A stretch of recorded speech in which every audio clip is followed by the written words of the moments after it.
Welcome. How's everybody doing? Excited to be here? I'm excited to be here.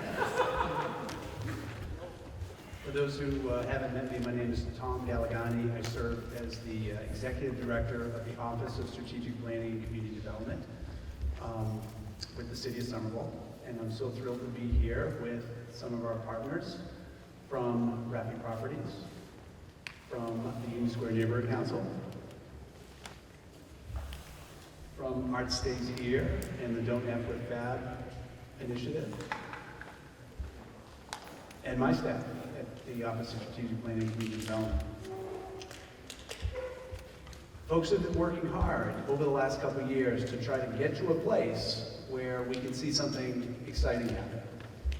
And the city got involved a couple months ago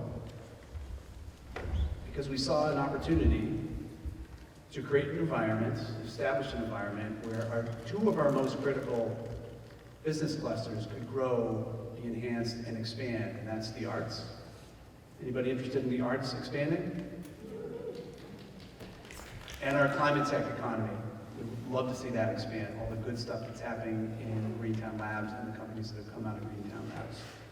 So we got to working, and when we last talked to you all, we had just finished 4 sessions of collaboration, of learning, of exploration, to try to figure out what it would take to create a zoning regime to allow those things to happen. And we finished that up, and we realized a little bit more work. We got pretty close to consensus, but we weren't quite there. And so we reached out to the different parties, the 3 different parties specifically that I mentioned, to try to get a little bit closer, to try to deepen our understanding of each other's needs and wants and constraints, to try to get to a place where we could see something great happen. The group started talking to each other too, to really smooth out any of the wrinkles. And I feel like, based on what everybody's told me, we're very close to consensus. Anybody interested in consensus? Yes, sir.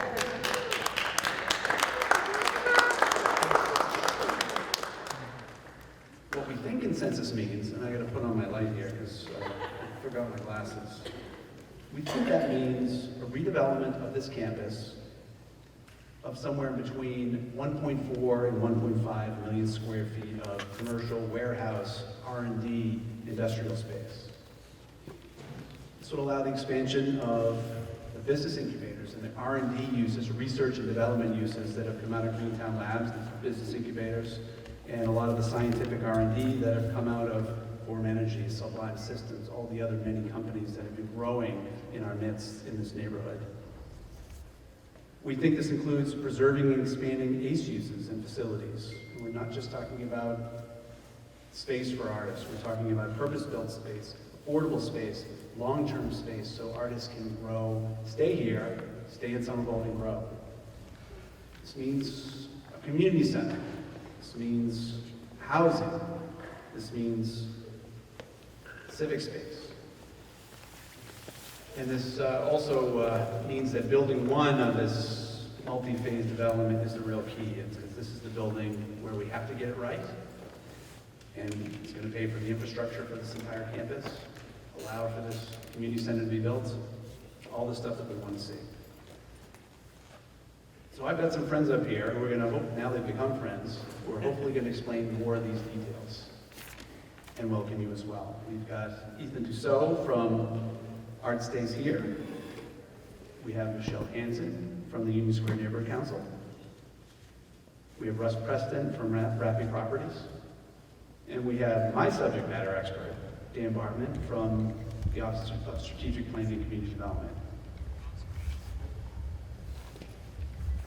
So I'm going to ask Ethan to come up here and share a few words, and we'll get this party started.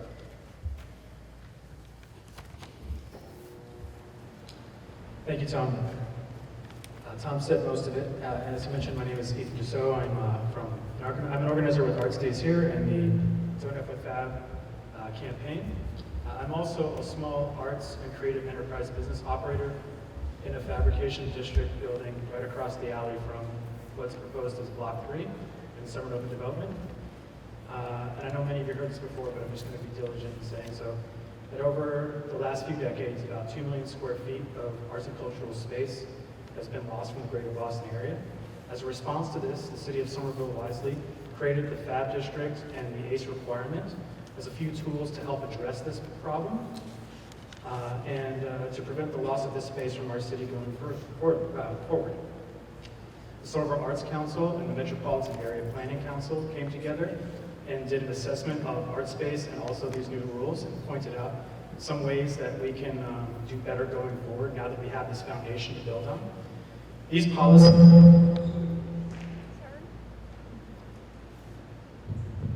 How's that? Check. All right. These policies and the assessment, along with what's evident on the street and hearing from countless artists and art supporters, has guided us through this conversation. I'd like to thank the Union Square Neighborhood Council, the team at Rafi Somerville, and the city for hearing the arts message and taking the time to understand our vision for a successful arts and creative economy, and what it means to have arts at the table when development happens in the FAB district or wherever arts and creative enterprise space is required. I'd also like to thank these teams for sharing their unique visions. This is how good projects are built. It may be difficult and it may test patience, but it's how the work is done well. In order to further coalesce these visions, we all entered into a series of workshops that Tom defined for us a second ago.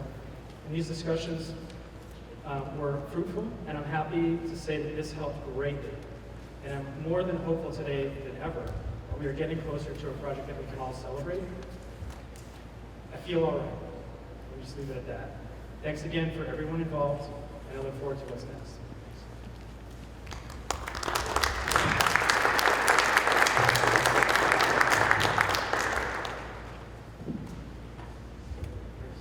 Can you hear me? Yes. Yes, okay. Thank you. So my name is Michelle Hansen. I am the co-chair of the Union Square Neighborhood Council and a fifth-generation Somerville resident. The Union Square Neighborhood Council, USNC, would like to thank the community of Union Square for their participation in all processes surrounding the Somerville redevelopment, such as the Community Benefits Agreement, CBA summits, and discussions about zoning in the Central Somerville Avenue. We appreciate not only your contributions, but also, and most importantly, your patience. Over the past month, the community and the city have worked on massing heights, mobility, uses, and other zoning matters. Thank you to the city for making the zoning process more transparent with the Central Somerville Avenue meetings. We, the USNC, are pleased to say that the city has been taking in and actively responding to community feedback and are moving in our community direction. We also respect Rafi for coming to the table and modifying their proposal to work towards creating a development that better addresses the community's needs. USNC negotiating team's community benefits negotiations with Rafi have continued and they are continuing to address concerns outside of zoning, like arts and creative enterprise or ACE affordability, contributions to local nonprofits, and job training. The USNC hopes to continue this unordinary journey to secure the most equitable zoning and community benefits for Union Square. Thank you very much.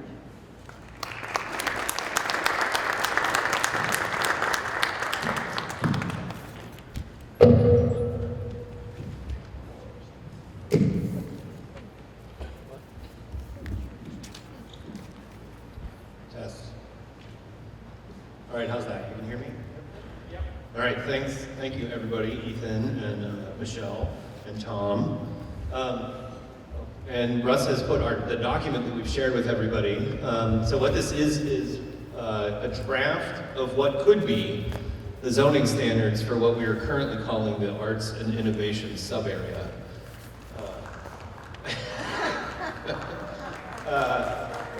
So what I'd like to do is just lead you through all of this and explain some of the background information for any one of these bullet points. All of this was inspired by the meetings that we've all held, all the conversations that we've had independently, and feedback that we've gotten from the public and from all of our stakeholders and all of the meetings they've been having over the past couple of weeks. Afterwards, Russ from Rafi will lead us through a site plan where he kind of describes the challenges with being able to deliver what these bullet points kind of cover. And then we will open up the meeting to discussion about any one of the bullet points that are here or things that I might have forgotten. But I do believe this accurately reflects the various topics that we talked about, and it covers all of the bases that zoning ordinance actually can regulate. There may be things outside of this that are done to support the project, but all of this is about entitlement that is needed to even do any of this, because today none of this is permitted. So I'm just going to go through the document. If you want to go back up to the top.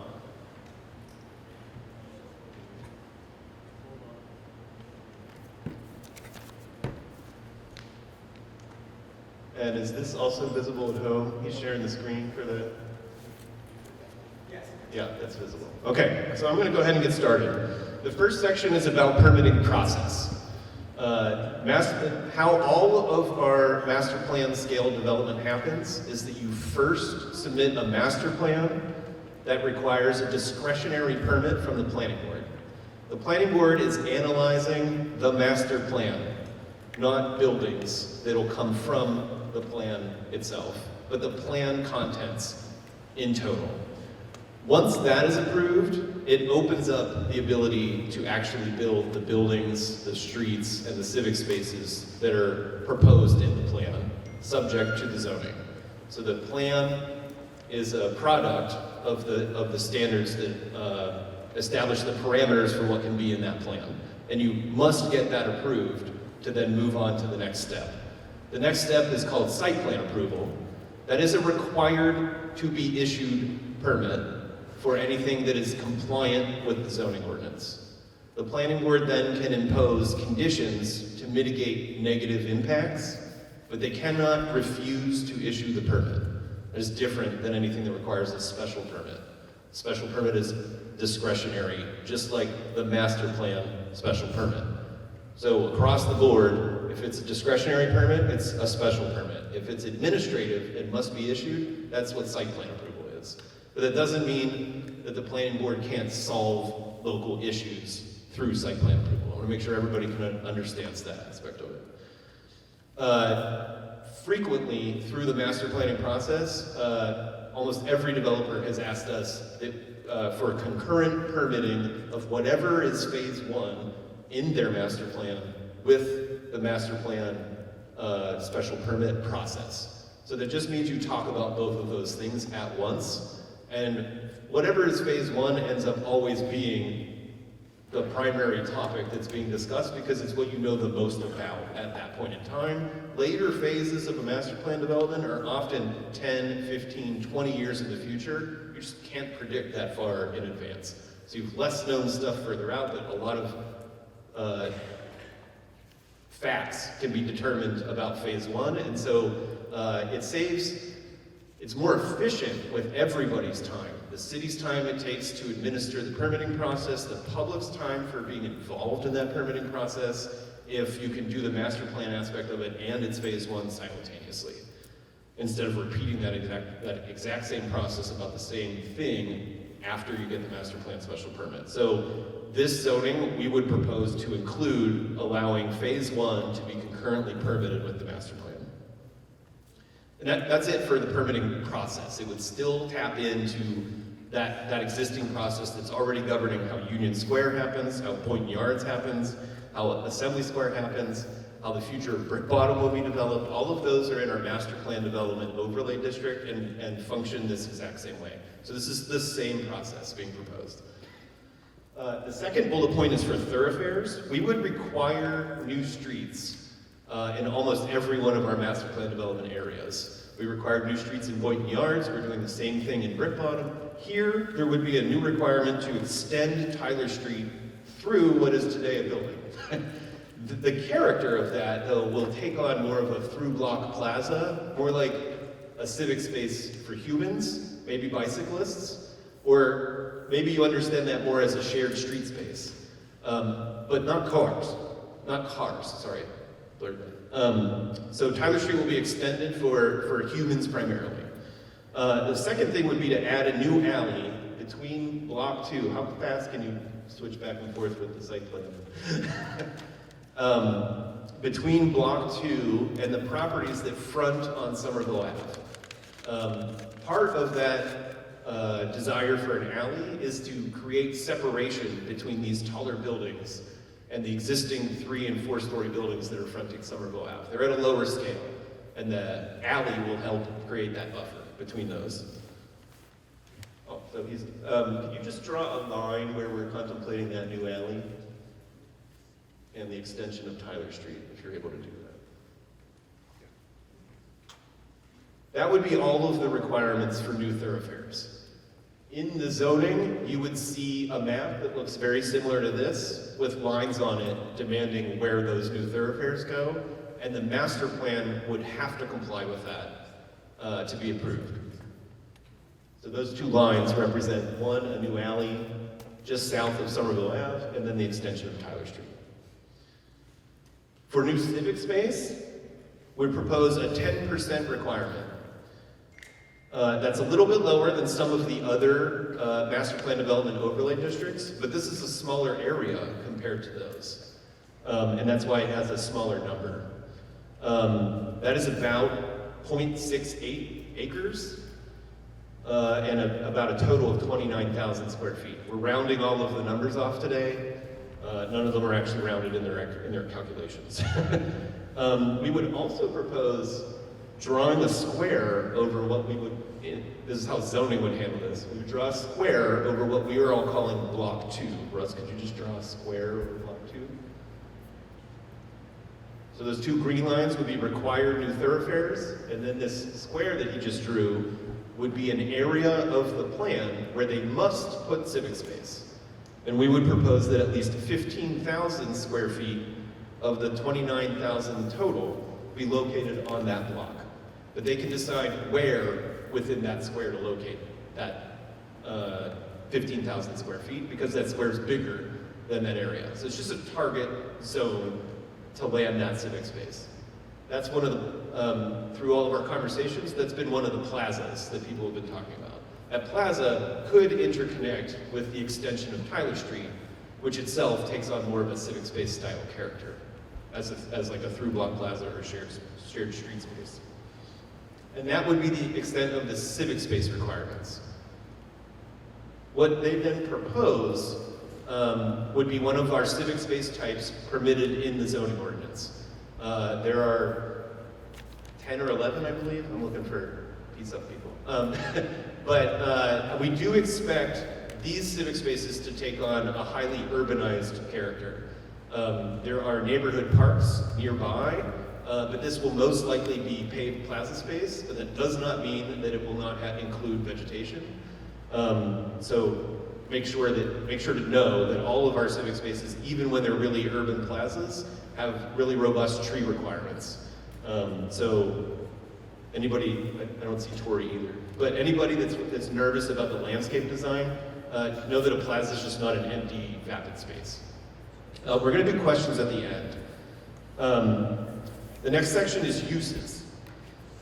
The proposed base zoning for this area would permit research and development by right,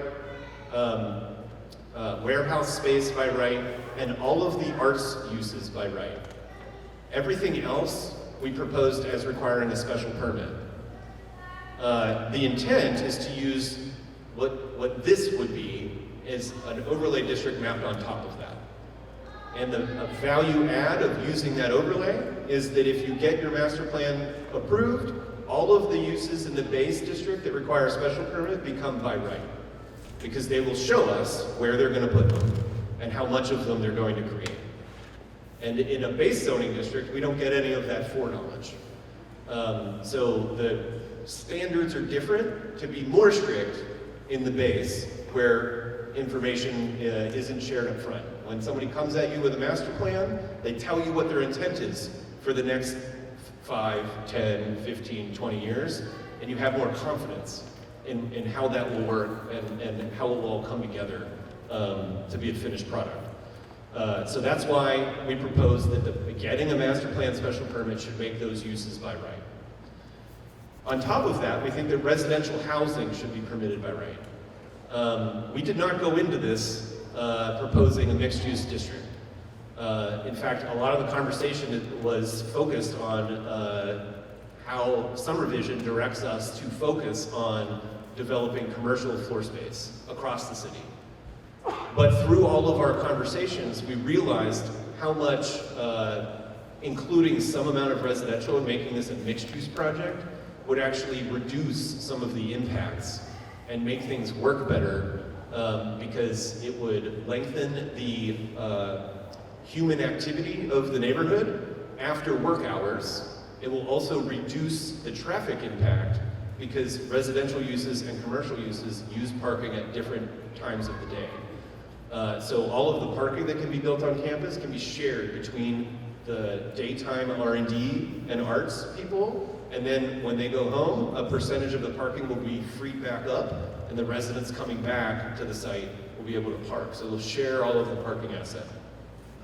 The other aspect of that is that for the first time, there's been some artist housing created historically across the city, but for the first time, we might have a specific project intending through the residential permission to produce artist housing.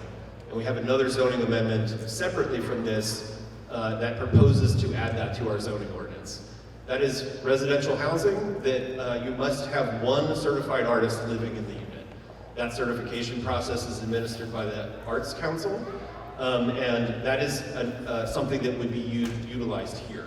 So we would permit both residential housing and the artist housing subtype of that. We then have a number of required uses. The first is business incubator use. This is the land use category in zoning for things like Greentown Labs and MIT Engine. So the zoning, we again, all of this is a draft and all of it is a proposal. None of it is final, so just know that as I keep going through it. But a business incubator would have a 2% requirement or 40,000 square feet, whichever is more. A requirement for a community center that would be between 10,000 and 20,000 square feet. The proposal would have to come in somewhere in between that. Then there would be a requirement for arts and creative enterprise space. And we have this currently listed at 8%, but with some specifics. One is that there should be a portion of that should be provided as arts exhibition uses with a minimum requirement of 40,000 square feet and at least 2 or more venues that 40,000 square feet provides. For reference, I believe it was the new MGM venue in Fenway is 35,000 square feet. Another portion of that 8% A space would be provided as artist studios or creative incubator space of at least 15,000 square feet.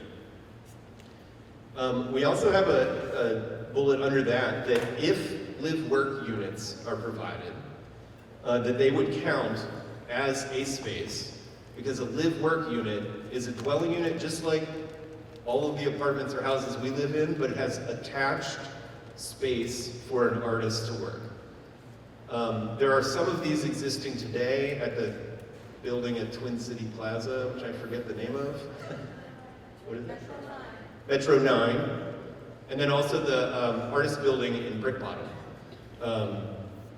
I don't know how to arrange any kind of special tours of these units, but it's an integrated workspace with your living room and kitchen, and it's like an extra room. But the proposal is that those should count because they're also providing workspace for artists. And then a portion of the A space could be provided off-site. And right now we wrote that as up to 50%, and so I estimated that, which is around 55,000 total square feet, which is about half of the requirement in total. So the other two numbers add up to the remaining total 55,000. So that's why that's listed that way. 40,000 of arts exhibition, 15 for artist studios and creative incubator, and the remainder could be provided off-site. That doesn't mean that all of the remainder will be provided off-site, or even that any would be provided off-site.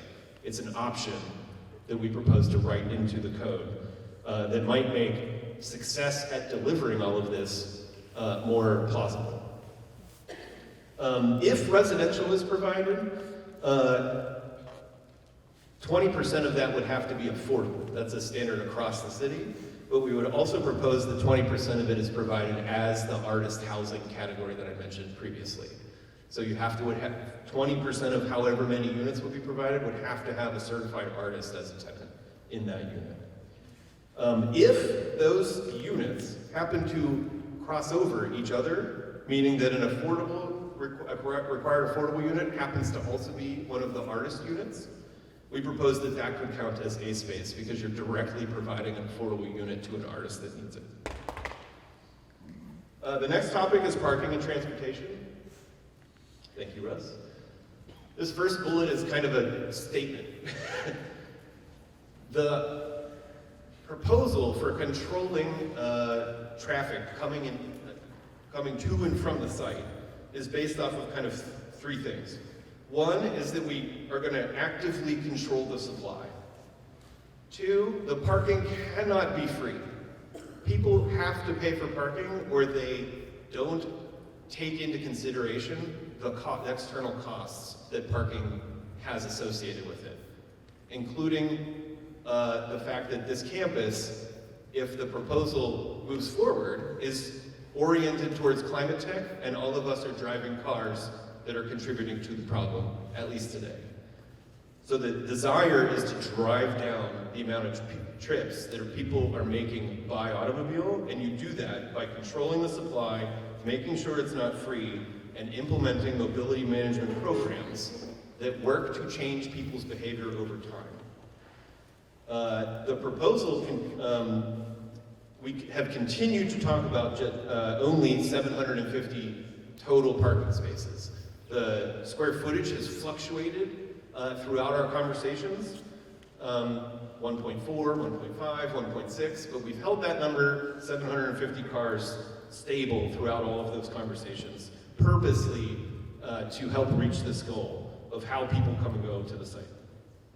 We also will only, the proposal would only allow commercial parking, not accessory parking. Commercial parking is a parking garage that charges you money to park in it.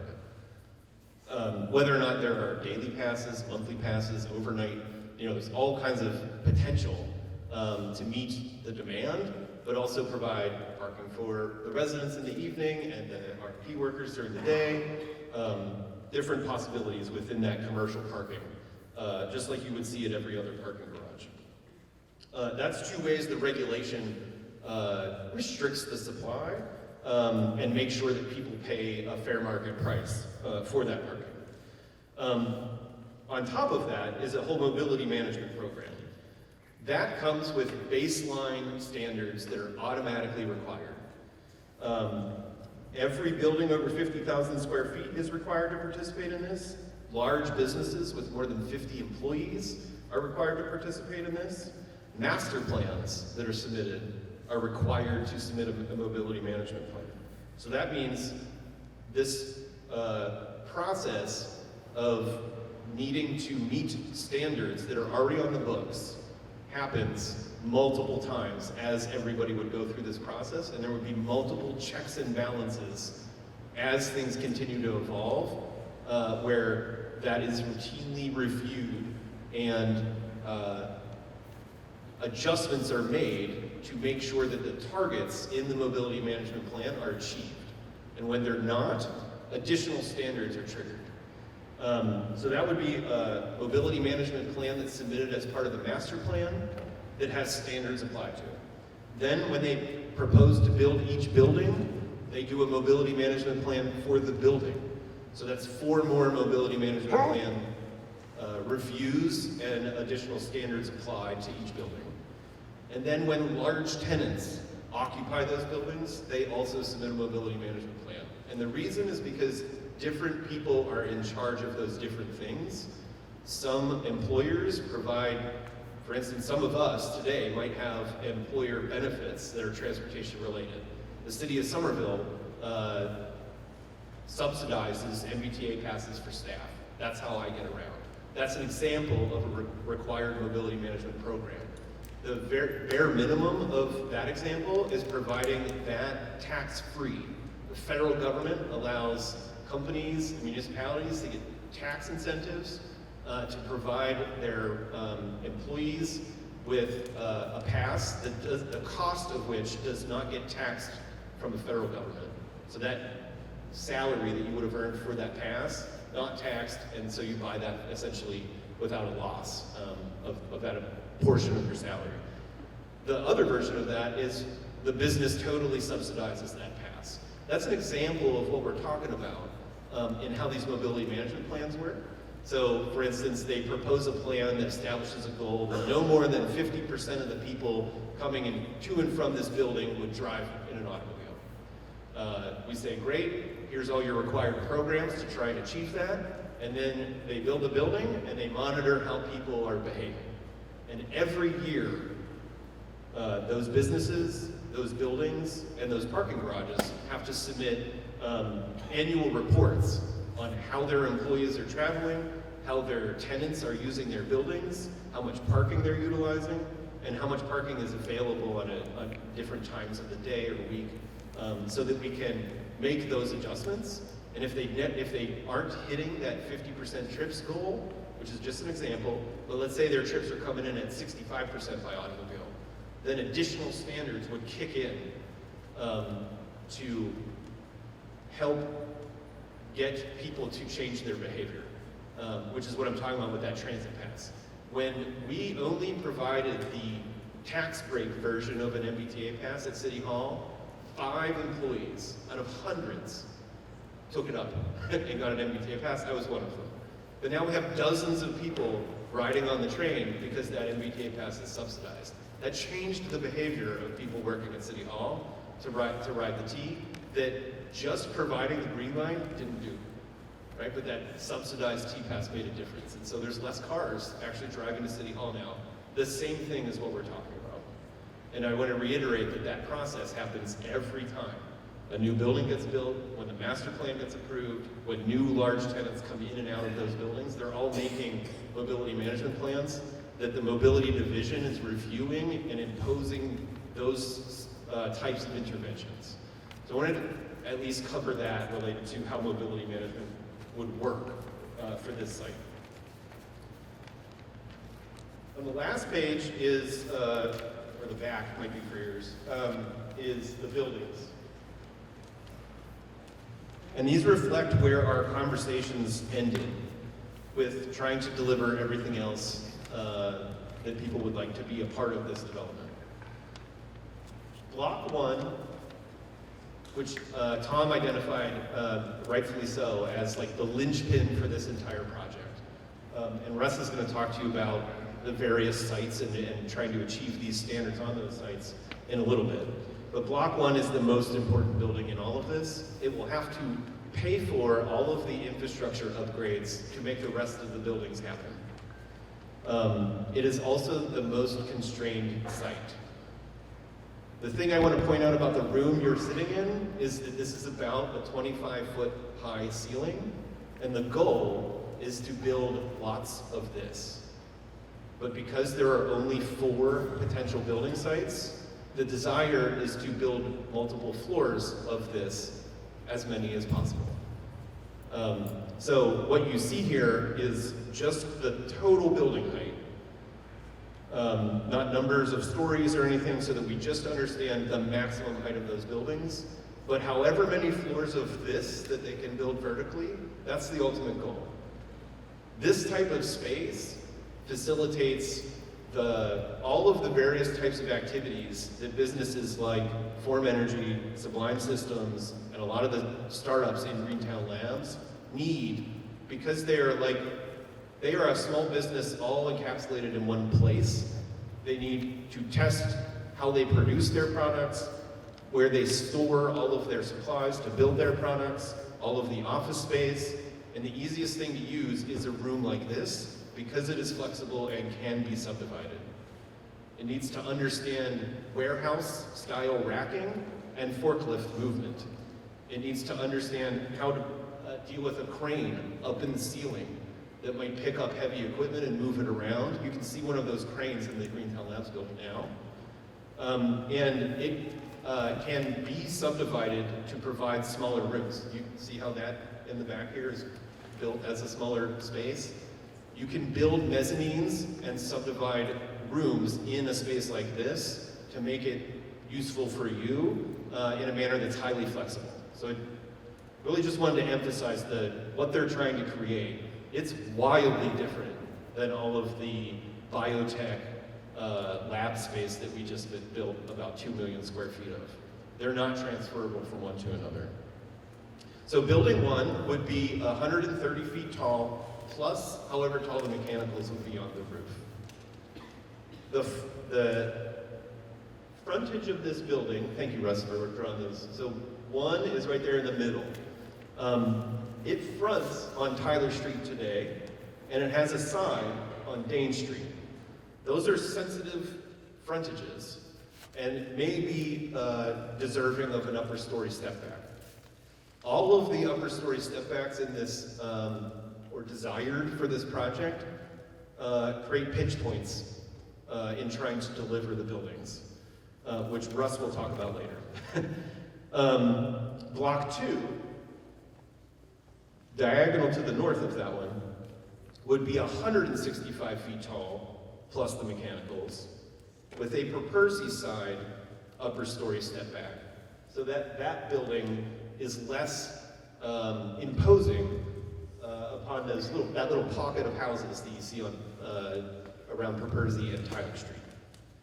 The same reason that the upper story step back on Tyler Street is desirable, right? You want to try and reduce the impact of the visual impact of larger buildings on those smaller ones. Block 3 is the largest, I guess maybe block 2 is similar, but the largest rectangle site available. An easier building to build than building 1. We would need to allow more than one principal structure on this lot. I just want to call this out because the small historic building that's 24 Dane Street is already on the site and they want to build another one. Our zoning ordinance on purpose lets you build one building on one lot. If you want to build another building, you subdivide your land, make another lot, and then you can build another building. That's how all the house lots work. When you have a really wide piece of land, you just divide it up into house lots and you build 10 houses. Same thing here. But because 24 Dane already exists, we need to allow them to build the second kind of replacement building there. An advantage of allowing that is potentially providing some of the A space that they're looking at, or looking to provide or meet the requirement in the zoning in building a building attached to 24 Dane Street that could be an arts and community center combined into one. To permit that and the new R&D building that they want to put on that site, you would permit buildings up to 200 feet tall. That's, by the way, all of these dimensions are based off of wanting to try and deliver all of the requests that have been made of this project. Whether or not these are the height limits is still to be determined, but we want to share where that conversation is taking everybody. The alley is the street, it's a private street between Block 3 and where Greentown Labs is and the self-storage building today. Everybody see where that is? We call that the alley. But building 3 likely should have an upper story step back fronting the alley for the same reasons I talked about an upper story step back on the other properties. The additional building that they were talking about providing potentially as an arts and community center would only be 70 feet tall, and around 70 feet tall, and because it's behind 24 Dane Street, will set back the new building, the new R&D building that I said was 200 feet tall, significantly from Dane Street. So if you remember some of the massing diagrams they were sharing from prior weeks, there was always a desire to kind of open up Dane Street to not have really tall buildings, make that feel super narrow. This would naturally create that condition without having to have upper story step backs, because they would be providing that little smaller building behind 24 Dane Street. This would go along Dane Street, extending backward to where the parking garage is today. And then finally, Block 4 would also be a commercial building, but also a residential tower beside it. So there'd be 2 buildings also on that lot, on lot 4. The commercial building would be 185 feet tall plus the mechanicals, and the residential tower would be 190 feet tall plus the mechanicals. So those 2 buildings would probably be very similarly sized. The residential building is specifically to meet the requests that this project include housing, that it be mixed use, that part of that housing be artist housing, and that some of that be potentially live-work units. So naturally, they want to put those into a building that's more designed for that in nature.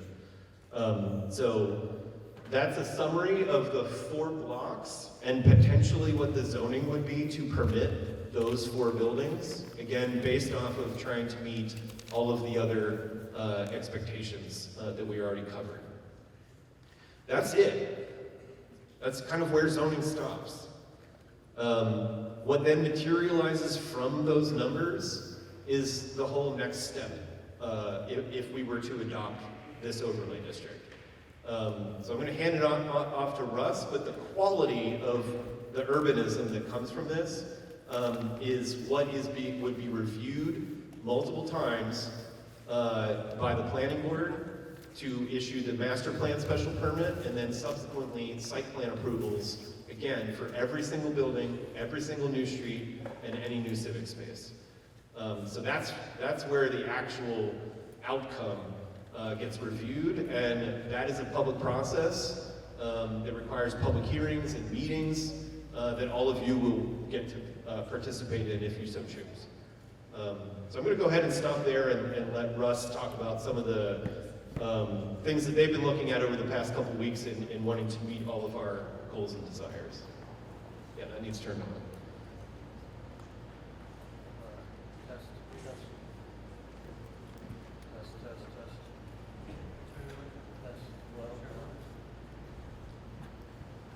Hello. Yeah, there you go. Hello. Everyone awake? Hello. Can you hear me? Great. Thank you, Dan. Thank you, everyone else. Thanks, everyone, for being here on sort of a nice December evening. I think we've been burning the midnight oil, trying to work this through with everyone, and I think a big part of this is the co-creating of bringing the community together and kind of bringing everyone's thoughts, wishes, desires, visions together, and our job is to try and implement that and try and make that a reality. And I think that's something that me personally, it's, I don't think a day goes by that I don't think about this part of Somerville. And what we've sort of been talking about recently is the next 10, 15 years of our lives and building this out for the community. So it's something that we really appreciate everyone's time and input on. And so I think what I wanted to kind of talk through is some of the challenges, some of the opportunities, some of the possible solutions for how we can do what everyone's asking us to do here with the site. So, as Dan mentioned, this sort of building, I'm glad we're in because it gives everyone a sense of the types of spaces that these innovation companies, these companies that are doing climate tech need. And I think the arts and the sort of the commitment to the community center and bringing folks into this ecosystem is central. And I think that's where we try to keep a target on the values that we all share to do this. So what I thought I'd do is just kind of whiteboard this with everyone, because this is really trying to think through how do we do this. And I think we'll take questions and I can kind of go through it at a high level. So block by block here, I think the biggest, we're sitting in block, we're kind of sitting right here. Everyone see that? We're sitting in this space right here. Stand by with our tech here.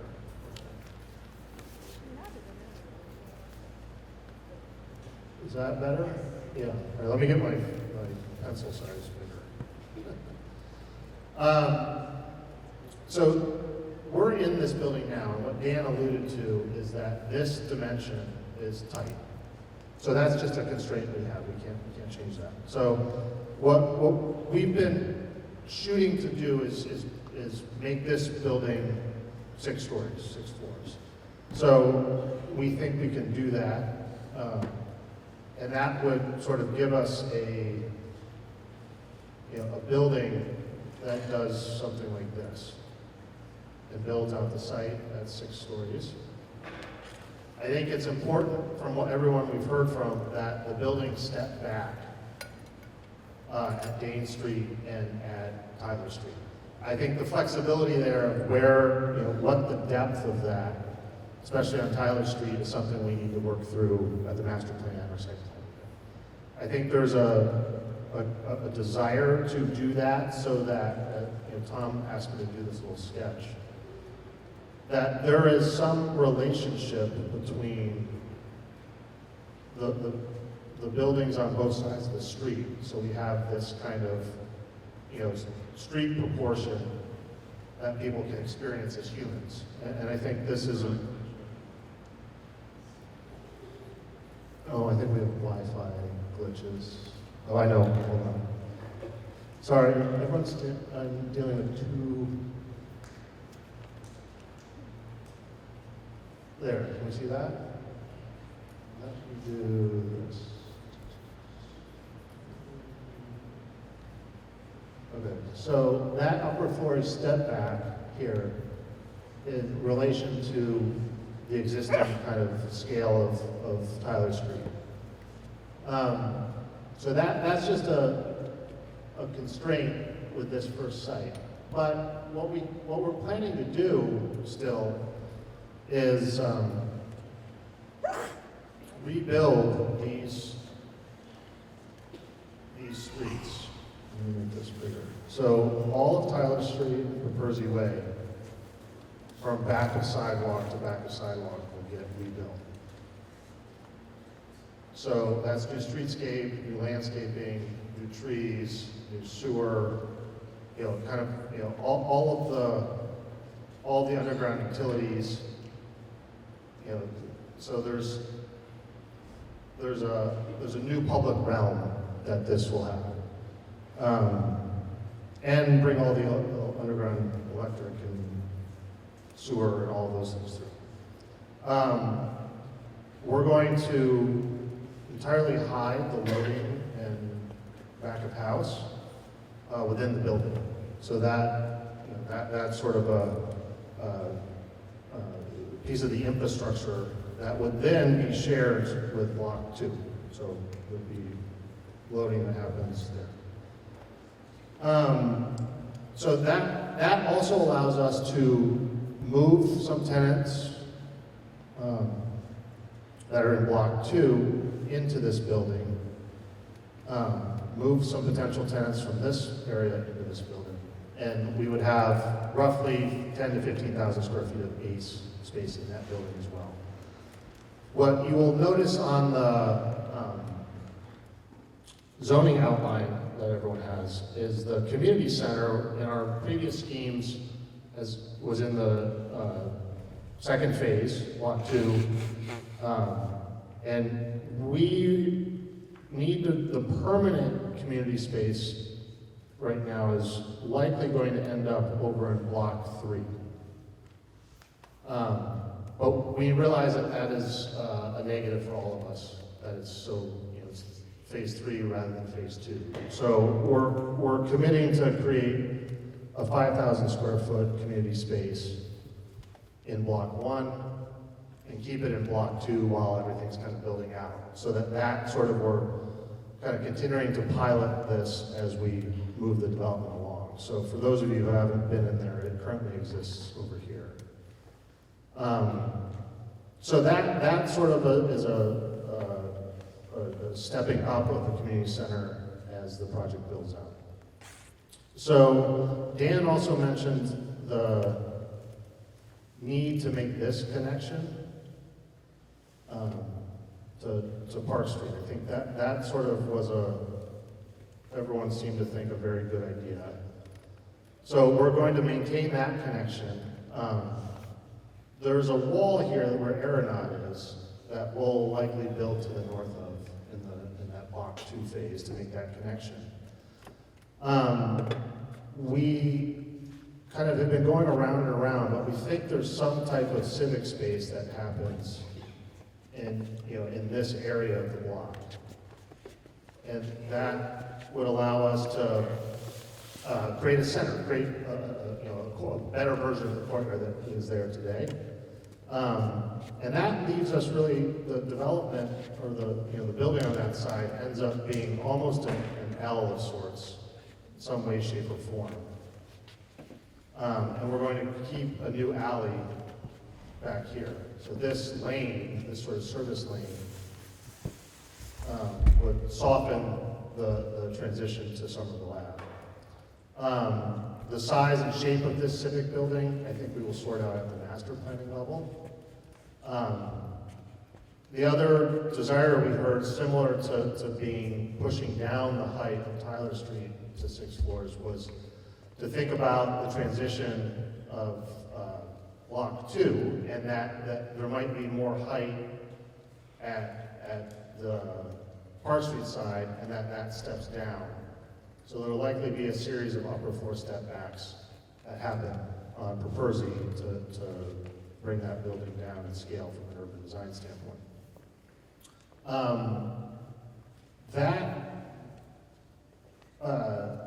That sort of moves us to, okay, what's happening in this building is some of the tenants that are in those buildings today will move into Block 1.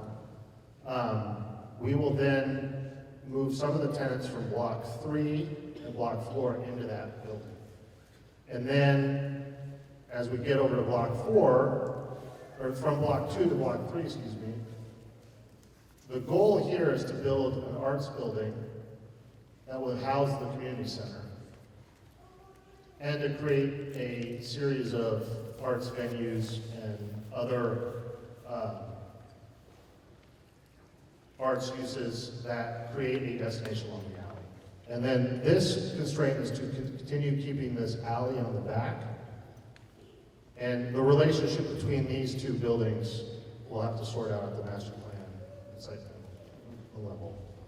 And then finally, this last phase, we stepped down to 2 buildings with a residential building on the corner and a R&D building that connects to the first R&D building in phase 1. And that shares the loading. And that's kind of the way we see this as one option for delivering all of the benefits and all the things that we've heard over the last couple months.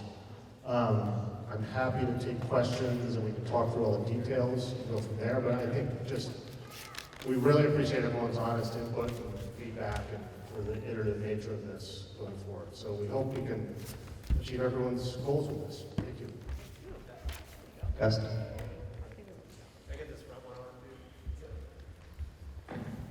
Test. Okay. One of the things I wanted to highlight is that through the course of the conversations that we had previously, the workshops, the individual meetings that we had with the stakeholders, the meetings that the stakeholders had with each other, some specific requests came out of that. Compared to prior versions of these proposals, was to specifically drop the height of the building that you see, Building 1, Block 1, that we refer to as, where it says Tyler Street right now. That is primarily focused on sensitivity to all of the houses on that central block, with St. Anthony's, Tower Court, the properties fronting Main Street and Propersy. That's the most sensitive area around. So the interest was in dropping the building height for that building as much as possible, providing the upper story step backs, but still trying to achieve all of the goals of the project. And doing that has a direct impact on the other building heights that we reviewed a moment ago.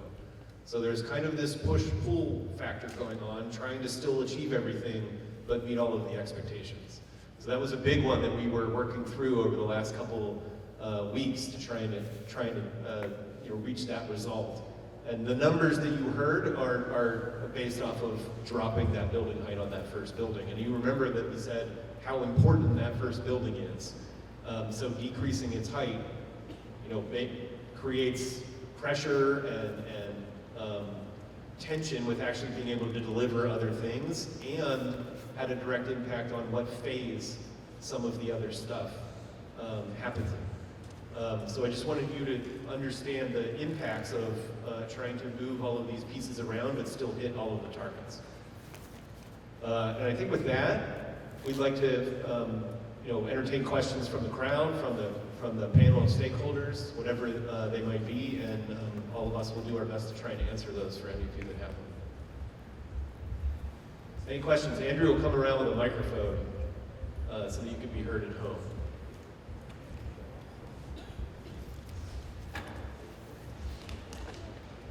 Hi, Elizabeth Nelson. That's hello? Good?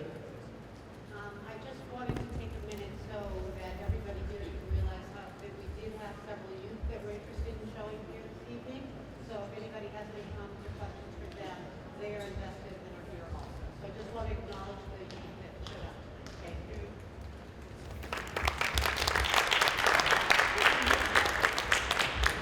I think the youth center and the dojo has been a constant topic since day one when all of this has started. So that's always been an important aspect of this project for everybody that's been involved. Over here.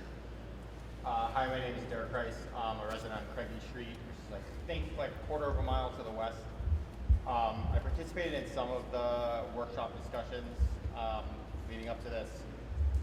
One that I remember clearly is the mobility discussion, and what I recall from that experience was people feeling frustrated that there was a lack of detail, and so I think there is some of that detail now. Specifically, there's a number on the parking. I think there's a lot of conversation still to be had about that number on the parking. 750 is a big number. It's hard to know what 750 is sort of materially, so I did some quick counting using like Google Maps. 750 is the combined total of Porter Square, Walgreens, St. Anthony's, Market Basket, and the parking lot behind the Reliable Market. So 750 is proposing to bring as much parking on this lot as essentially the sum total of every large lot on Somerville Ave between Porter and Union. That is a lot. But so despite the incentives and structures to discourage people, that just is an astonishing number to me, and I suspect that's going to continue to be a topic of conversation. Yeah, I don't think the transportation discussion is over yet. One of the conversations was about making sure that everybody understands how our transportation future will also change over time. There's major projects that are also going to happen during the time frame that this development would take place if it takes 15 to 20 years. The other aspect of that is that the parking will not all materialize on day one, and that some of the trips already exist on campus. They're talking about musical chairs with a lot of these businesses, although some of them will be expanding. But some of their trips, for instance, they're going to demolish building 1 and build a new building in its place, and the businesses in it today will move elsewhere while that's happening, and their trips will not be occurring. So the first impact we're going to have immediately is a drop in trips created by the area. I'm far more concerned about the decades of impact that having 750 permanent parking spaces, the buildings that are going to have a lifetime of a century. I'm not concerned about 5-10 years from now, but we heard Brad, who I don't see in the room today, tell us about Somerville's commitment to divesting from a car-centric infrastructure, and you're doubling the parking on Somerville Ave. Permanent. What that doesn't mean, because it's commercial parking, is that it is always new trips. Because when it's commercial parking, you could be paying for a space there, and that garage could be capturing a trip you're already making. So that's one of the things we need to be able to account for in the storytelling that will come out as this project gets analyzed over if it moves forward. That we're going to need to have that conversation when we actually propose a zoning ordinance and this gets in front of City Council. And then that conversation will happen many more times as the master plan gets approved, all of the buildings get approved. Each stage of that, like I said, has the mobility management process that also kicks in. It also has 2 other studies that are done that are called a transportation impact study and a transportation access plan that also allows the iterative response to the changing transportation aspects of this as time continues to progress. I won't be able to tell that whole story tonight, but we agree with you that the long-term version of this needs to be well understood, and how things change over time needs to be understood as this project would unfold.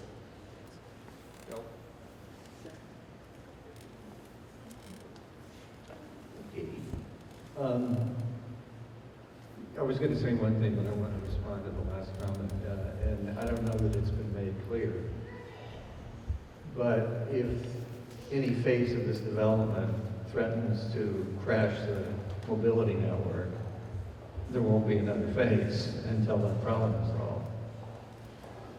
What I wanted to say instead is, for me, the kind of commercial development that's proposed here is the single most important kind that our city needs to maintain fiscal health. Nobody's going to be building offices for the next 10 years anyway. Nobody's going to be building lab space.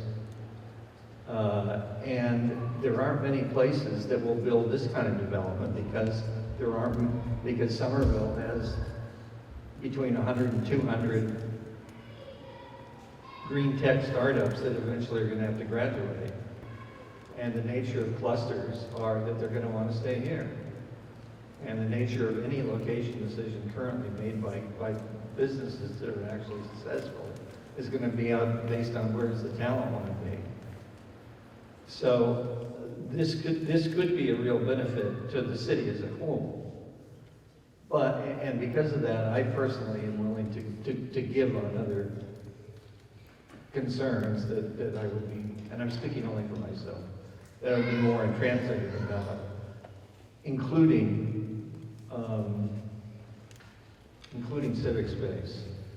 But to do that, I think, and this is the point I want to get to do that, you need an environment at the ground level, the street level, that is so engaging, so compelling, so interacting, so attractive that people want to linger. And that involves broadly 2 things. One are what uses do you activate at the ground level? And secondly, how do you design that walkers experience that kind of environment that I just described? And that's not easy to do. So that's one thing I'm going to be looking at going forward. Okay, one question online.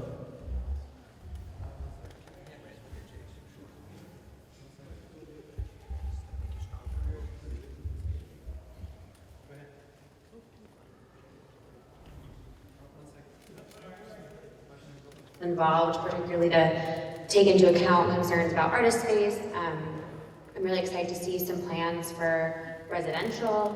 I live on Main Street. I'm actually sitting in my living room looking across at what would be Block 1 right now.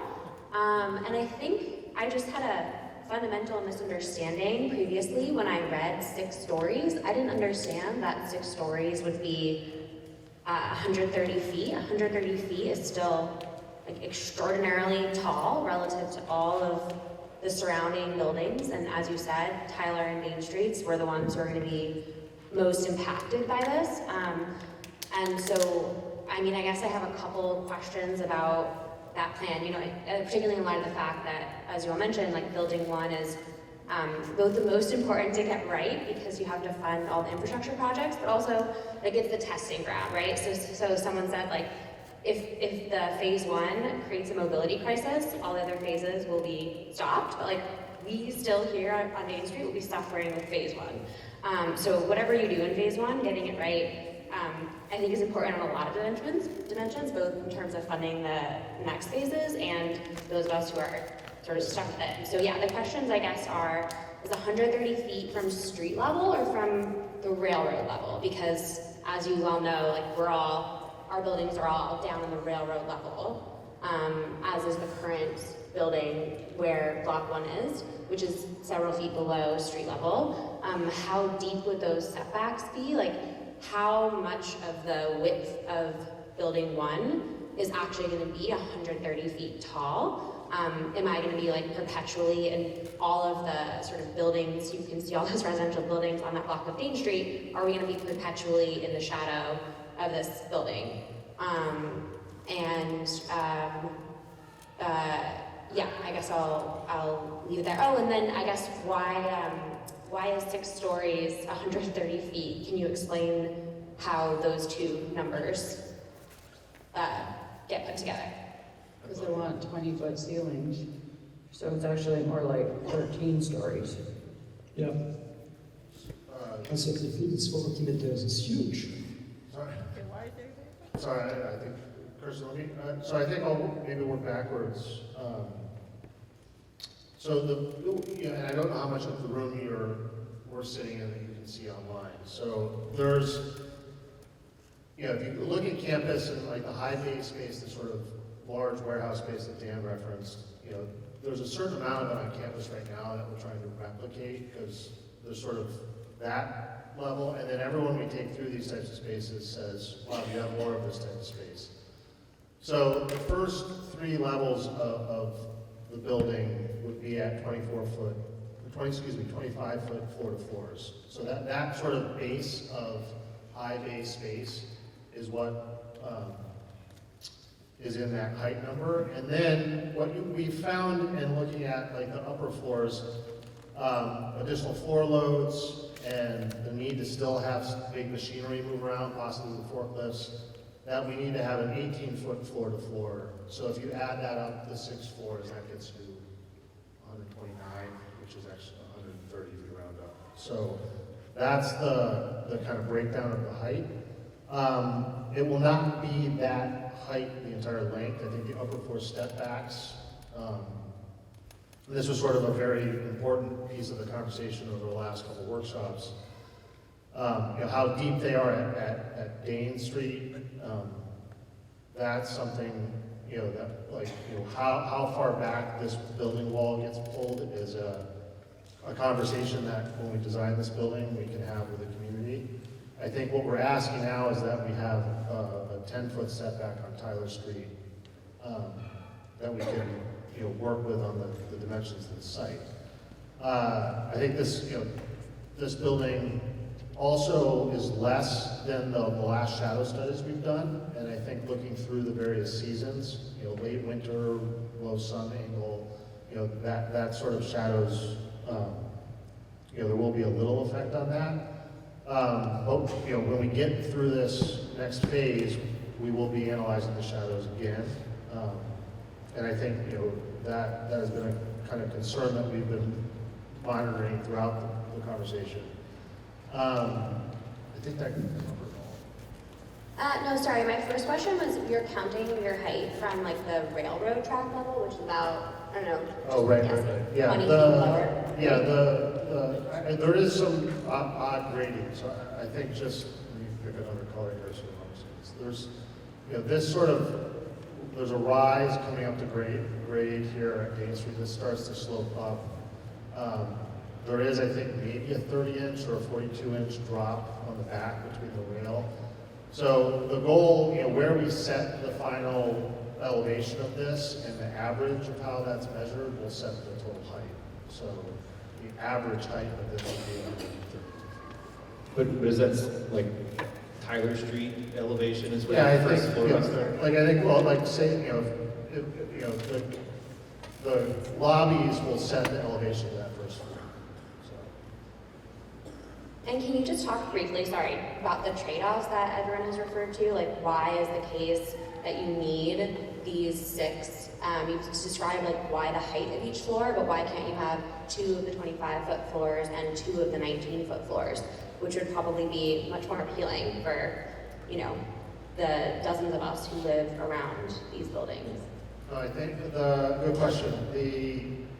There are a couple of companies that are currently on campus that have expressed strong interest in staying in Somerville and are currently in space that has those dimensions, and will want to have that type of space going forward. So right now, you know, in the types of businesses that are on campus, we could fill up a good portion of this building with those tenants if the timeline works correctly. So that sort of dimension of what they're asking for is informing the design. But could you deliver the building profitably and fund the infrastructure with lower heights? I guess that's my question. Like No. the setup from this conversation has led me to believe that if you had lower heights, perhaps 4 or 5 stories at these very large story heights, then that you wouldn't be able to fund the infrastructure and then move on to the next set of buildings. Is that the case? That's or correct. you think you can do that at 4 or 5 heights? No, we've pushed this building as small as we can make it. And still hit the floor space target to do a project at all. Correct. Hi, I'm Mark Duffy, Quincy Street. I'm just looking for a little perspective on the 750 parking spaces from a different angle. Do we have any kind of estimate of how many people would work here on a given day when it's all built out and the 750 spots are all there? And how many employees would work in this amount of square feet? I'm sure it depends on the business. Is there any estimate for that? Like if it's 500 people or 3,000 people? Yeah, we've not rerun our fiscal or economic impact models, but it's likely somewhere between 4,000 and 5,000. You know. Okay, so you're talking about like 1 in 5 or 6 people only driving. Is that? The way that transportation stuff works is that you set a mode share for the amount of people, of those people that you're willing to accept traveling to the site by car. And So is there a number like that you can tell us that it's like 20% or something? yeah, their prior analysis that was on their prior proposal, so larger amount of square footage and taller buildings, was aiming for 30% load share. The current is 39. I think we've done modeling all the way down to 25%, which is the summer vision goal. So the current, you know, the modeling that the transportation department will have us do when we do an estimate, it could be anywhere between 39 and 32. I think is like the range.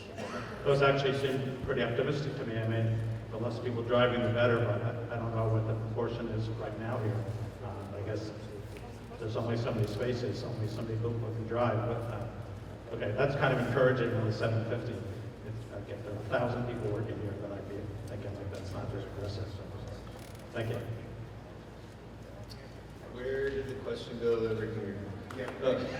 I was thinking the chair's empty.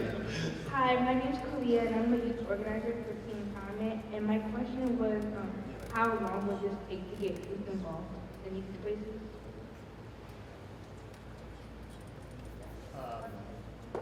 I think our goal is to, like I said, we've got the pilot, the dojo happening right now. I think the plan would be to have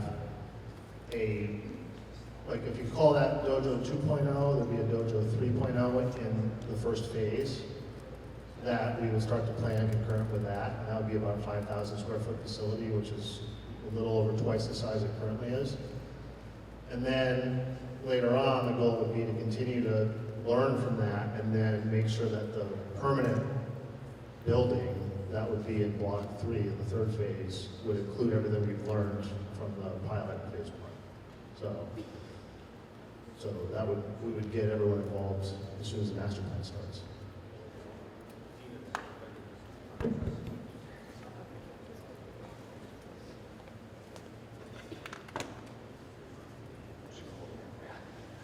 I know you just mentioned dojo planning, but like I've gotten a lot of useful resources and I've gotten a lot of like events hosted through the dojo, and I wanted to know like if it would have new owners running it, or like the same owners that like have built, and like not just me, but like also I feel like the community has built bonds with, because like specifically, right, I'm the vice president for Somerville High School, and just like in this exact area, we were able to host our our homecoming here through the connections that we made at the dojo.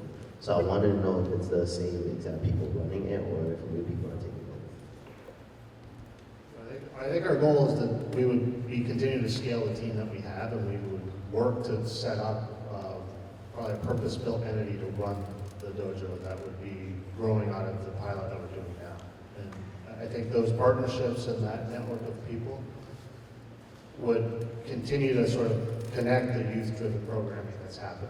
So, you know, I think that I was kind of thrilled to hear about the high school prom being held in here. I mean, how cool is that? So I think those are the kind of like serendipitous things that happen if we continue to use the model and scale the model.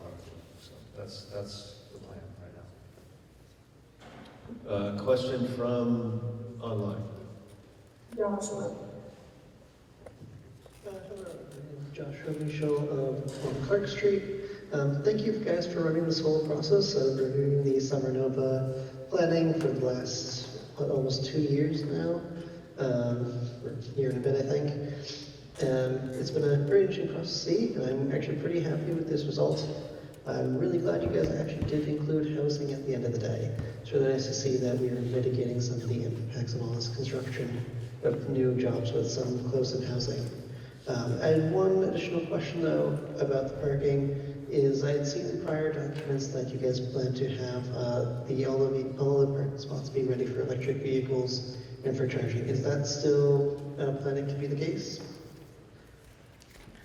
Yes, we'll have 25% of the spaces EV ready, meaning you could charge your car now, and then 100% of it EV ready. So that when the power is upgraded and the demand is there, we can bring on all electric in the entire garage if needed.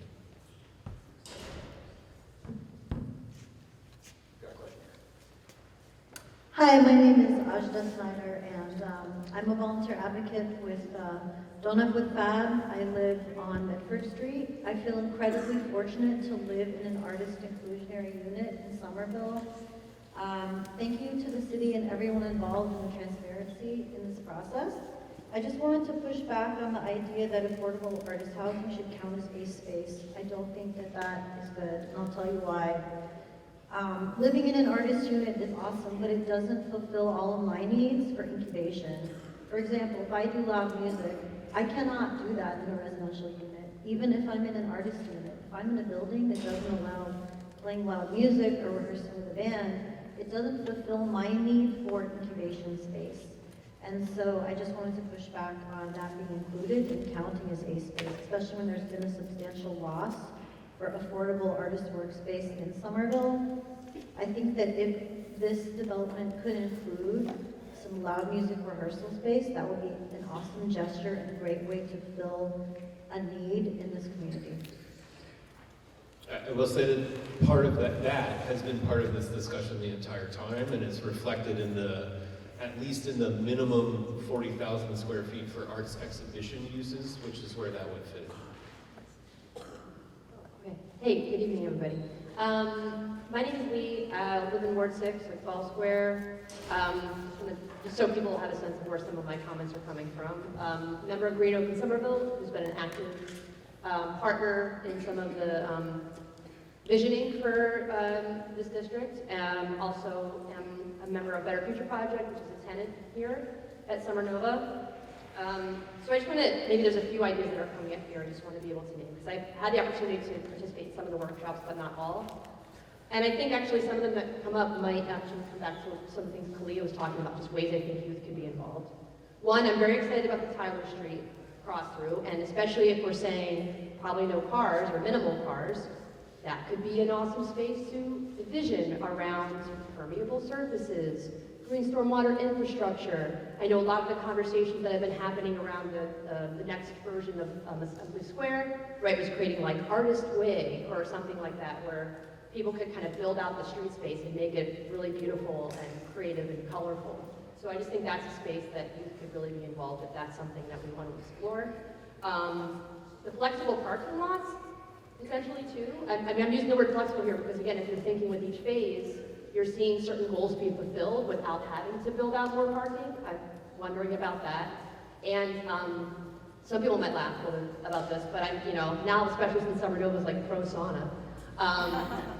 I was just in New York City, and there's a bathhouse that they built out in an old parking garage, and I'm just thinking, like, these are some really cool ways to think of, like, using parking lots, parking garages that ultimately become obsolete, right? We don't need them down the road, so just thinking about that vision. And again, we're New England City, so I think being able to offer that actually could be a great service to the broader community. I mentioned this actually in a meeting with Union Square Neighborhood Council, but one of the things I'm excited about with the residential is if this is in an innovation district, what is possible around, thinking about, I keep saying like innovation housing, I don't really know what that means exactly, but I think in the Somerville context, innovation could mean housing that is, cooperative. Like, is there a way to build out housing there that helps us to think about, like, what does cooperative living look like? And there are so many co-ops here in this city that people are having to kind of like retrofit where they live to match cooperative living, and this is an opportunity to actually build that out, right? So rather than having separate studios, you actually could build the different versions of houses within a building. So I just think that'd be really cool if you connect that innovation housing with the district and some of the partners that provide supplies and materials for that. And then the last thing I just want to name, I didn't bring up in terms of introducing myself, is I'm a local musician too, and dare I say I'm kind of excited about the potential of being able to think about other places in the city for us to build out, opportunities for a space, especially around music, right? So how can we actually decentralize it a little bit? So definitely don't want, it's not a matter of like letting Summer Nova and wrapping up the hook for meeting any requirements, but why, like, that just sounds awesome to me. Like, why not have an opportunity to think about ways to build in more music space, especially in the different neighborhoods? And I guess a question around that. One, I'm just thinking again, the decentralized and like neighborhood feel that could support. And then I'm curious around, and again, thinking, because I don't want it to be about like letting anybody like off hook for fulfilling a requirement. But one concern about if we were to do that is the timeline for that, right? Like, would there be certain deadlines or something that we want to make sure that's fulfilled by? Clearly, there's deadlines for this particular district, but if it's stuff that's going to happen in other neighborhoods, is there still some sort of timeline we want to make sure that happens on, and that there's a team, thinking again about the Arts Council at FAB, whatever FAB, and ways that you all can be involved in that. Thanks. Thank you, Lee. Online? Well, yeah, hi everybody. I'm sorry about there. I've kind of got a grab bag of comments. Apologize for that. I agree with pretty much everything Bill Shelton said. I guess, my number one comment might be that this was the site of Artisans Asylum. And I went to the open house last weekend in Austin. That was the most intense, small-scale, creative effort since I've lived in Somerville, starting in 1985. And so one of my concerns is that we support really small-scale creativity. The artists have great presence here, and it's publicly available when the buildings and studios are opened up. But we've also had some really great garage startups here that happened because there was cheap space in Somerville, and there were 3 or 4 guys and women working together to create PillPack or create Quanta IQ, one of the best miniature air pollution monitoring companies, still struggling a little bit, but I guess I would want to see how much of the total square feet is really devoted to small-scale creativity and not big places. I love hearing about what comes out of Greentown. I don't think there's that much interaction except at the public events with Greentown. And there's not even that much interaction with lots of the larger arts buildings, except when they have open studios. So, you know, if we're thinking about people of all ages, especially on both ends, you know, what's going to assure the interactivity and the creativity at multiple scales? A second thing that I want to support here is, you know, Artisans Asylum was mostly makers. There were artists there, but they were mostly makers, and many of them were part-time.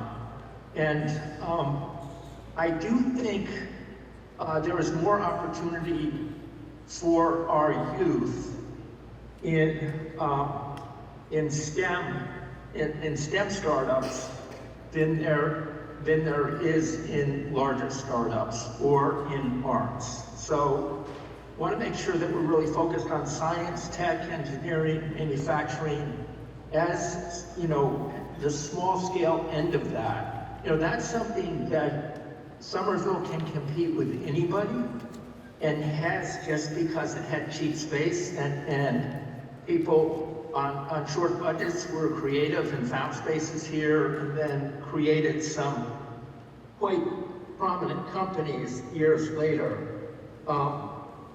I assume there's going to be a major MIPA process here, and I'll just leave that. I don't need to comment more about that. I do think you're going to need, or you should have, a large central open space somewhere where you get a lot of light in and you do good light and wind modeling. It almost would be better if the Tyler Street buildings that have the heavy black outline here were rotated and along Dane Street, and you had eventually all of that space from the Catholic Church to the tracks open. That would create a lot of interaction in a very protected space. And then lastly, let me just say that there were 4 train tracks in this corridor years ago. And a lot of abutters have pinched those a little bit. But if somebody was creative, you could have a single line extension of the Green Line to Porter, and that would create a huge amount of new connectivity, both for this part of Somerville and for East Cambridge and Central Cambridge.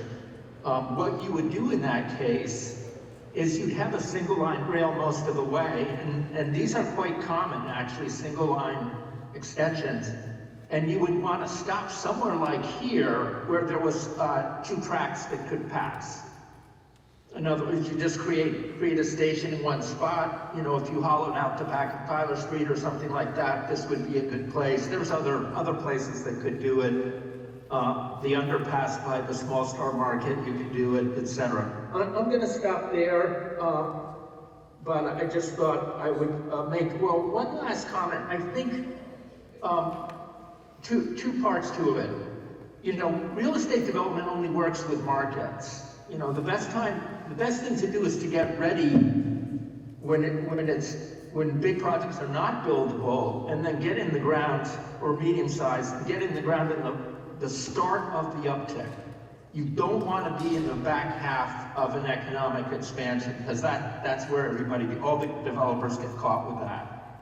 And that's what we've seen here now. The other thing is, one of the keys to Somerville vision is that Somerville would, once a manufacturing power, had live-work balance, like most of the cities in Massachusetts and the Northeast had at the end of World War II. So that minimized transportation, and it also meant that, as Bill has already mentioned, you got the benefit of commercial tax base to support your equity needs and to support making sure that you had a range of income in your housing. And gave those folks good educations and good opportunities. Live-work balance is really important for climate too, right? I mean, transportation is now 4 times the climate impact of either housing or commercial property in the United States. And that is because of the disparate locations of where people live and where they work. And I'll just stop there. Thank you for the opportunity. Thank you, Wig. I'm Greg. I live right behind Tyler Street, and also a member of the CDA negotiating team. My question is actually for Dan or Tom from the city. A lot of new information has been presented here. Looks like a lot of good information, and people are starting to coalesce. There, if my memory serves me right, about 6 different submissions to the city that have taken place. One for art uses, one for laboratory uses, one for the base R&D district, and what we're talking about here is the overlay. And my understanding is that the 2 overlay submissions that were submitted by Rafi were put on file or paused or whatever.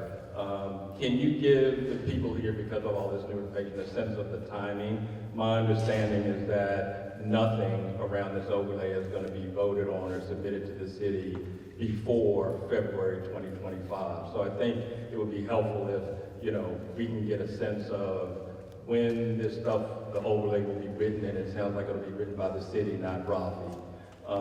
And when those things will be submitted and when they'll be voted on by the city council. Not wanting to jump the gun and presuming everyone reaching consensus, but I think that's the hope, is get nearest to consensus that we can, and then hopefully put something forward, even if we're still debating things somewhat, that is in the direction that we want to move in, because all of this will be debated in front of City Council. We do need to resubmit those items so that they're on the new City Council agenda. They're also reforming their committees in January. The fastest that a land use committee meeting could happen is on January 16th, actually. Whether or not the council does that is council business that I don't control. But we would likely resubmit so that if we got signals from them that that was the timing that they were trying to go for, then we would try to figure out whether or not we could hit that deadline, if that's where everything is at that point. After that, it kind of cascades in a 2-week cycle. There's a potential land use committee meeting every 2 weeks. When I submit something to City Council, though, it triggers the requirement in state law to hold a public hearing. That hearing has 65 days to be scheduled. And that's just to deal with all of the other things that also trigger a public hearing. So if the business is heavy, the hearing could be delayed. If this is the business that we're dealing with, then the hearing could happen right away. What you cited earlier was a number of amendments that are all interrelated to this project. However, if this overlay wouldn't move forward, we would still submit those other 3 amendments. Those are important for the city regardless. And they would be on similar timing because we are ready to move forward with, for instance, with the changes to the ACE categories and the changes to the R&D and laboratory use categories that we had submitted previously. But we'll go through the motions of resubmitting those, although they'll be the same documents for the new council. Back here, Dan. Will the dojo still be open during this building process? Yes, yeah, we feel it's important to keep that up and running. We want to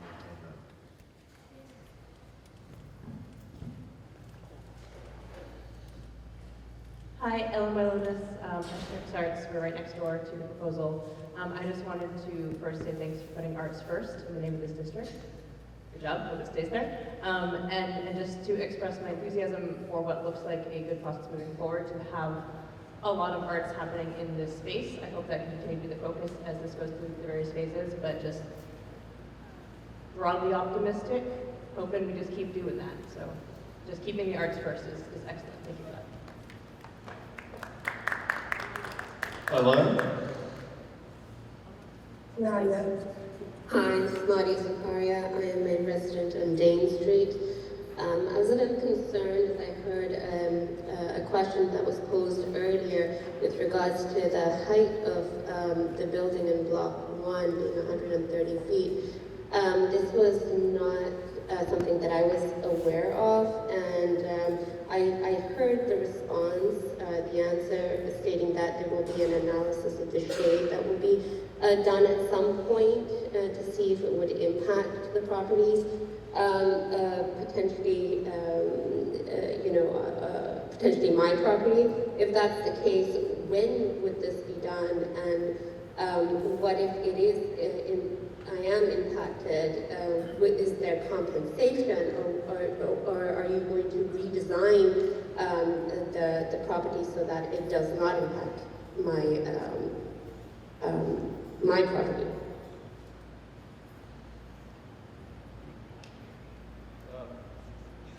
So shadow study is required for a master plan submittal, and that's another, if you remember, that is a discretionary permit. Negative impacts caused to neighbors are one of the things that the planning board takes into consideration. The fact that the permit is discretionary means that they could take measures to try and mitigate any kind of shadow that may or may not be cast on your property. They try to understand the nature of shadows at the same time that these buildings could be casting shadows. Our future is a much hotter one. I don't know how many of you pay attention to the number of 90-degree days that happen every year, but we count them at City Hall, and they are exponentially increasing year after year. To some degree, we will all desire more shade. The Environment and Sustainability Department has been engaging with RAFI about trying to actually include measures that will decrease the ambient temperature in and around this area through shade, through trees, through shade structures. That being said, if your garden is shaded and you can't grow any of your own food, and you have been for years, that's an impact that we try to mitigate. If you have existing solar panels and a new building will completely take away your sunlight for your solar panels, that is an impact that we try to mitigate.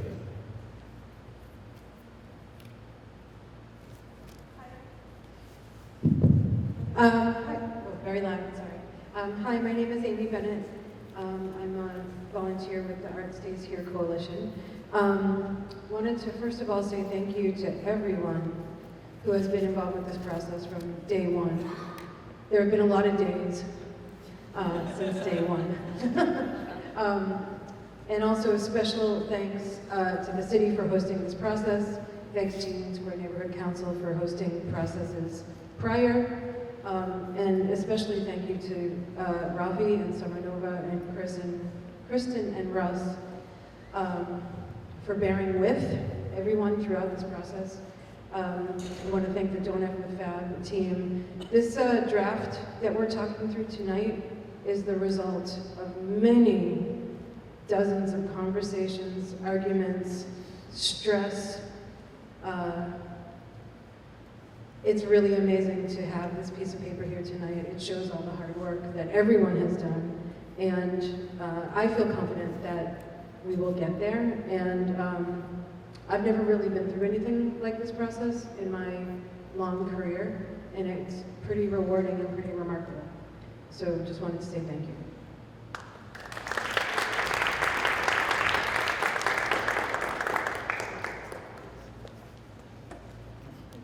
Hi, my name is Tom Bent. I live right around the corner, just up the street from here. My business, Bent Electrical Contractors, Union Electrical Contractor up here in Somerville, up at Innabel. And little fact, I went to St. Anthony's School and used to hang around what used to be here was the old ironworks and get in trouble. So I know the area really well. I just wanted to take a second to just say this is probably, I've seen a lot of different proposals for different projects throughout the city. This is the most unique I've really seen on what you're trying to do here. And very impressed with how much you've listened to the community to try to fit in all the different aspects of what everybody wants, but also kind of letting them understand block one's the key, right? You have to get that done before you can do all the other things that'll bring on the benefits for the whole community. And I also wanted to say I'm involved with the high school with the vocational program up there. And I know the commitment that Rafi's had to the youth in Somerville, which is extremely important and it's appreciated. So I just wanted to kind of thank, it's great to see this proposal. The community group, neighborhood council, the city, and Rafi putting their heads together to try to get a really great proposal for the future of Somerville. So thank you.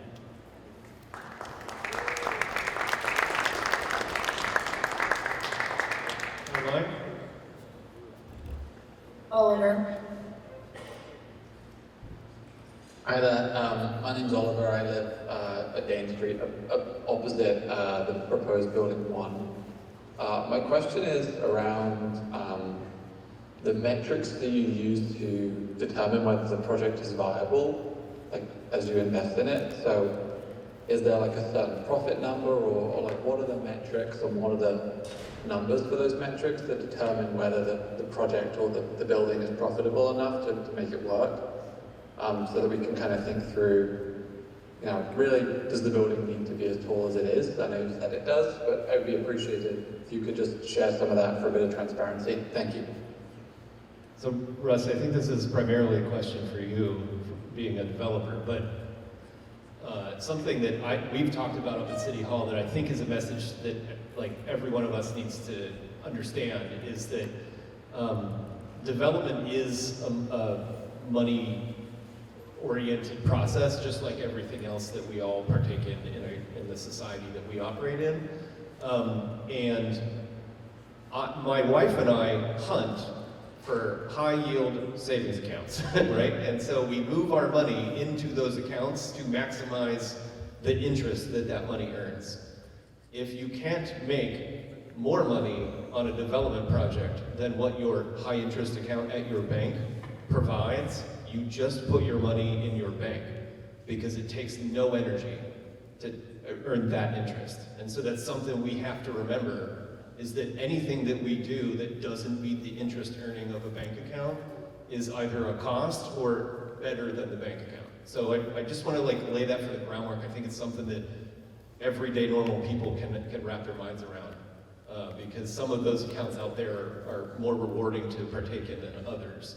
And development needs to earn more than that percentage, or they would just not put in any energy or suffer through the headache of, like, development is a headache-inducing industry, a stress-inducing one, and you gotta earn more than that no-effort bank account, or else you're not gonna do it. So I'll let Russ elaborate on the actual things that they take into consideration, but I do think that's a good analogy for the rest of us. Oh yeah, thanks, Dan.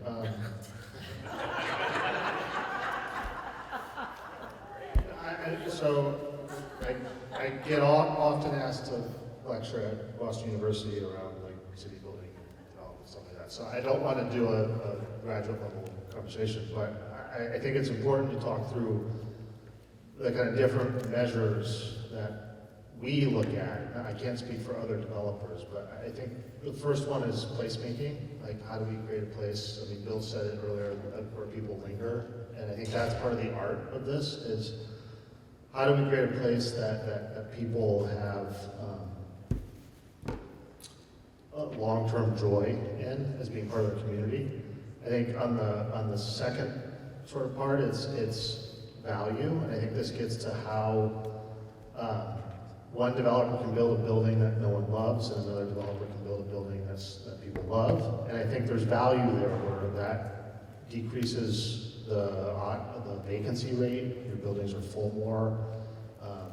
You might be able to charge a little bit more rent to the market that another developer might not. So we look at how can we actually build high quality buildings, and the art of kind of bringing those together so that people look at them and say, I want to put my business there. And then that gets down to just the raw math of the cost of all of this and the revenue that the various tenants bring in have to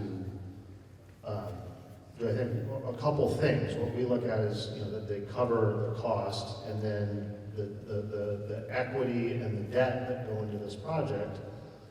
The financial institutions that we work with will look for a certain amount of revenue to cover that debt, to just be able to pay for that debt, and keeping the project sort of healthy as we build it out. So I think there's a number of other dials that go into this, but I think it really is, at a high level, how can we make sure that the costs and the revenue create that, as Dan put it, both cover the payments on the debt and also bring our capital partners a return so they don't put their money into a high yield savings account or another community. Capital One. Yeah, and I think that is, there's a lot of, this is not, I wish it was easier, I think, but at a high level, that's how we've been trying to push and pull and solve these variables. Thank you. I don't know if you can still hear me. Just assume for a moment that I have a graduate level understanding of this. I totally take your point on other metrics, but specifically with respect to the financial metrics. Should I take it that the return that you're solving for is in line with that of a high yield savings account, or is it, I guess I'm looking for some sort of transparent sharing of what you're solving for, given that as a neighbor here, we're getting impacted by this height. So then you're saying you can't go lower because it won't be sufficient to generate a return. I'd appreciate if you could just share those returns. I was not prepared to share those this evening, so I can't at this point. Russ, is there a range that development typically looks to obtain? But a high yield savings account right now is at 4%.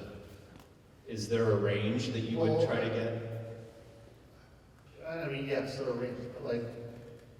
The state in a 40B project regulates a return of 20 to 25%. So that's sort of one that the market looks at, the state regulates on a 40B project. That I think in different markets for different types of buildings, it varies. And I think that's, it has to be above that, I can just put it in the stock market rate of return. So, broad brush, that's kind of the range. And I think each of these buildings is very different, and each of the phases are very different. So I can't speak to the individual returns at this time.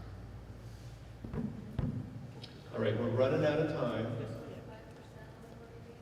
Yeah, state 40B requires a 25% return for them to finance it. Question in the back. We're running out of time, so this is probably the last question, unless there's one other person. Well, not really a question, more from the comment that I'm an affordable housing developer, CEO of Somerville Community Corporation, and certainly as a developer, you want a return on your investment. That to me is an accounting cost or an accounting view, but we also take an economic view. What is the impact on my project, on the community that we're serving? And from what I've heard today, I think people are focused a lot on what the developer is going to make on this deal. And I think the conversations that we've been having is around what is the community benefits that we're going to get out of this. And I'd like to focus on that because the reality is the developers are going to be here, whether it's 10, 15 years developing, all these blocks and phases, but the community is going to receive the benefit in perpetuity, in my opinion, around the arts center, the innovation, the community center for the kids. And that to me has no price. That's a price that we all receive as part of this partnership that we've been having, and that's why, including, the housing piece, which is really important, but also, the reduction around the traffic and, the parking spaces that we've been talking about, and more than that. So, to me, I think it's important that as we continue to have these conversations, we also focus on that part of the piece, which is really important. Thank you. Good comment to close on. I do think the aspect of you can build 25-foot tall warehouse space in any city, but the thing that will make potentially this warehouse space that they're talking about building here different is Somerville. The culture that's here, the people that's here, the value that everybody involved can create together is what will make this campus different from anywhere else. And we all know the state is investing in this type of technology and this industry, but this is where it'll be different because of all of the effort of everybody in Somerville. So that's how I look at this project.